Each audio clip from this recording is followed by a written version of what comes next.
We weren't supposed to go that deep into the forest. At least, that's what the ranger told us. Stay on the marked trails, he said. And whatever you hear at night, don't follow it.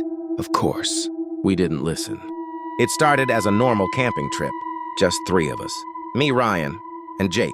We drove for hours, deeper and deeper into the woods, until even the dirt road disappeared. No signal, no people, just trees. Endless, suffocating trees. At first it felt peaceful, quiet. The kind of silence you never get in the city. But now I understand, that silence wasn't peaceful. It was wrong. Too perfect, like the forest was holding its breath, waiting. That night we set up camp beneath a cluster of massive trees. Their branches stretched so high they swallowed the sky. Even the moonlight barely reached the ground. Jake laughed about it, said it looked like something out of a horror movie. We laughed too. That was our first mistake. Around 2 a.m., I woke up, suddenly, like something had pulled me out of sleep. At first I didn't move. Then I heard it. A sound from above, not from the ground, from the trees, branches shifting, slowly, carefully, like something was crawling. Right over us. I held my breath, listening, trying to convince myself it was just the wind. But there was no wind. Not a single leaf moved, except where that thing was. And then, a voice. Hey, where are you guys?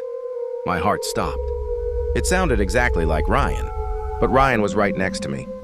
I turned slowly. His eyes were already open, wide, terrified. Did you hear that? He whispered. I nodded. Neither of us moved. We didn't even breathe. And then, from the darkness above, we heard it again. This time, it sounded like Jake. Guys, I'm over here. But Jake was inside the tent, sitting perfectly still, not saying a word. That's when it hit me. Whatever was out there was copying us, learning us, studying us. Ryan slowly reached for the flashlight. His hands were shaking so badly I could hear it. Don't, Jake whispered. But it was too late. Ryan turned it on. The beam shot upward, cutting through the darkness. At first, nothing. Just branches, leaves, fog. And then, 2 eyes opened. Right above us, glowing, cold, watching, not blinking, not moving, just staring. My entire body went numb, because those eyes were not human, and they weren't alone. More eyes appeared, one by one, higher in the trees, surrounding us, watching us. Like we were prey. Ryan dropped the flashlight. Darkness swallowed us again. And then, it started moving, fast, too fast, jumping from branch to branch, circling us, playing with us, getting closer. And then, it stopped, right above the tent. We could hear it breathing, slow, heavy, wet, like something starving. Jake started whispering prayers. Ryan didn't move. And me? I couldn't even feel my body anymore. Then, something scratched the top of the tent. Long, slow, dragging claws. I thought it would rip through, but instead, it spoke. Right above us, in my voice. Come outside. Tears filled my eyes, because I knew it wasn't just copying anymore. It was choosing. Choosing who to become next. And then, silence. Complete silence. No movement. No sound. Nothing. Minutes passed. Maybe longer. Ryan finally whispered, I think it's gone. That was our last mistake. He slowly unzipped the tent. Just a little, just enough to look. I grabbed his arm. Don't! But he pulled away and opened. For a second, nothing. And then, something dropped. From above. Fast. Violent. Gone. Ryan didn't even scream. 1 second, he was there. The next, he wasn't. Just dragged into the darkness above. Jake broke down, screaming his name, crying, begging. But there was no answer.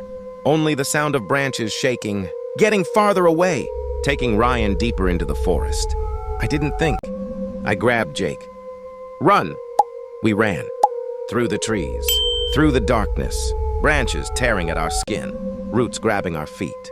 We didn't stop. We didn't look back. Because it was following us, above us, matching every step, jumping from tree to tree. And then, behind us, we heard Ryan's voice. Wait, don't leave me. Jake froze. No, that's him. I grabbed him harder. That's not Ryan. But he didn't listen.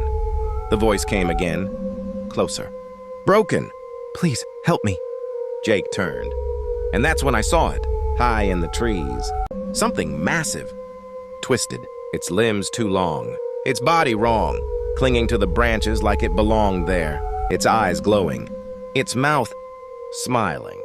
Using Ryan's voice, Jake stepped forward. Ryan, I screamed. Don't look up!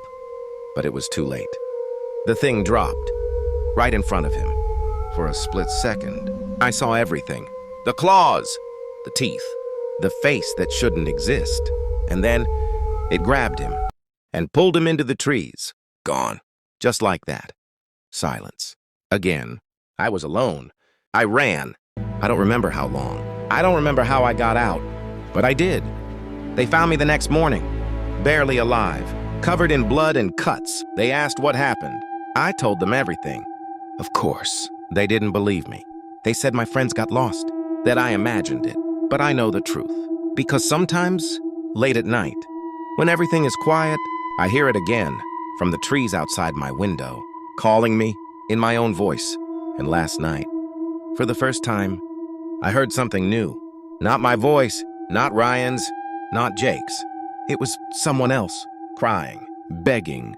And I realized it's still out there, and it's still learning new voices.